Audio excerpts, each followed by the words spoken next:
Trying to rank the top 10 Halo maps of all time is like trying to pick your favorite 10 babies. You know, if you had like 50 babies. It's crazy! So here we are with the best Halo maps ever. The maps we'd bring home to meet mom and dad. The maps we'd ask to the prom. The maps that we'd hire without even seeing their resume. On the spot. Just thinking of them all again makes my heart hurt. Number 10, Exile from Halo 4. Wait, a Halo 4 map? Why? Because it's awesome. After the rush of playing a new Halo game wears off, the reality that Exile ranks among the best Halo maps ever starts to sink in. It's perfect for almost any mode, including Capture the Flag, Extraction, Dominion, Slayer, even Regicide. It feels fresh and new, but immediately familiar, and utterly Halo. Thanks, 343. Number 9, Guardian from Halo 3. What would happen if you took Lockout and set it in an Ewok village?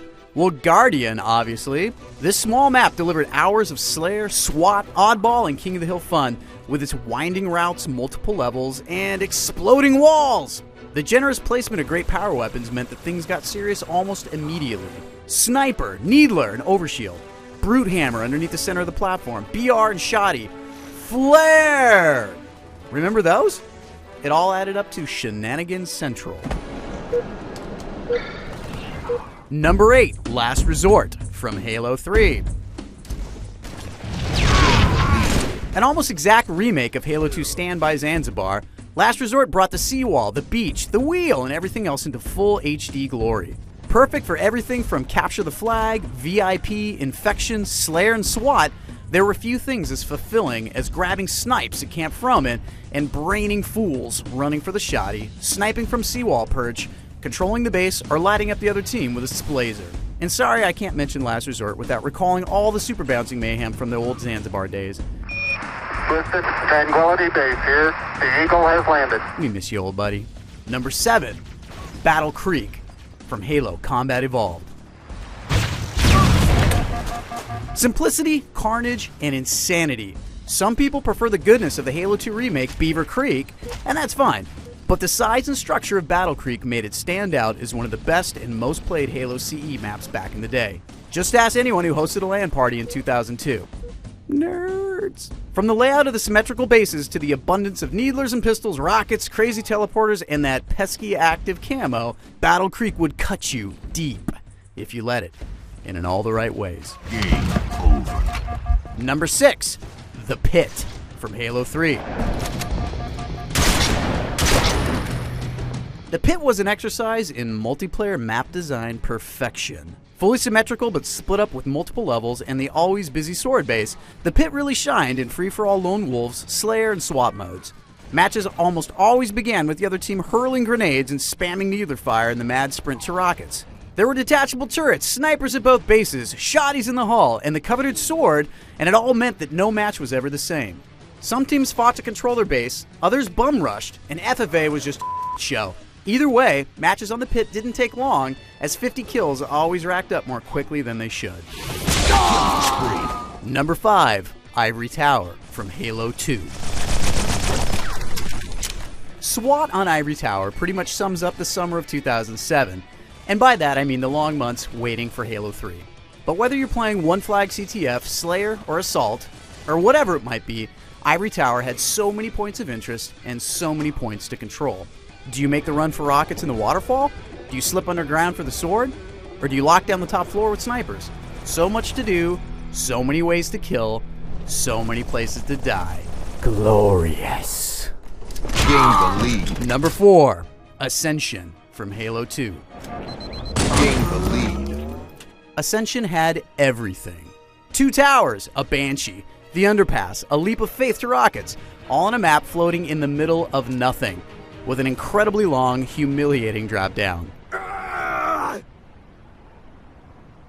Ascension was great for Slayer, Oddball, One Flag, or Crazy King of the Hill, but really nothing compared to Tower of Power, a custom game with no shields, only shotguns, and the large turret on the big tower.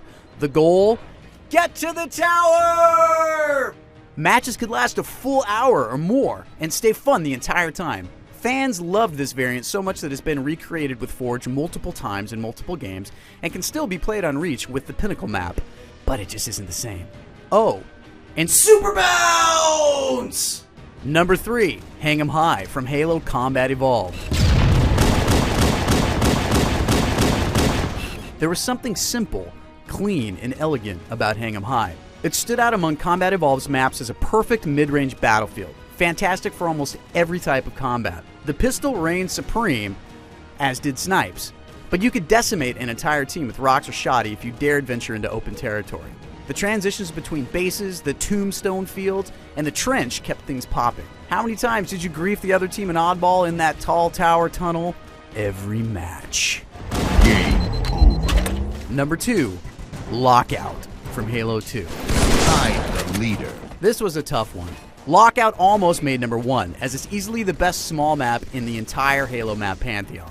Lightning fast, totally balanced, multifaceted, blue, snow, Slayer! Slayer. Custom games always seem to devolve to Lockout matches, and if someone threw a 1v1 challenge, it would always take place on Lockout. Swap matches ruled, as did swords and shotties and one flag. If you've played Halo multiplayer seriously, then you've played yourself some serious Lockout. And I'm not talking about Blackout. That map. Number 1, Blood Gulch from Halo Combat Evolved. Combat Evolved could have just shipped with Blood Gulch, and it still would have been the best multiplayer shooter experience on any console. Wide open spaces, warthogs and banshees, symmetrical bases, 16 players, right in the middle of broad daylight. Blood Gulch always started with stiff competition and ended with hilarity. Sniping enemies from across the map, stealing the enemy's warthog and running riot with the pair, or sneaking along the canyon wall. It's hard to imagine playing Halo without Blood Gulch. With no Blood Gulch, the first 5 seasons of Red vs. Blue would have been set somewhere else. We wouldn't have Coagulation, we wouldn't have Valhalla, or Hemorrhage, or probably even Standoff. Blood Gulch has appeared in one form or another in every Halo game except Halo 3 ODST. Why is Blood Gulch the number 1 map out of every Halo map? Because it's the best. Game over. So how does our top 10 list match up with your favorites? What did we miss? You know, I mean, other than Midship, Turf, Terminal, Relic, Burial Mound, Sidewinder, Elongation, Valhalla, Snowbound, Warlock, High Grounds, or Gemini. Yeah! Halo!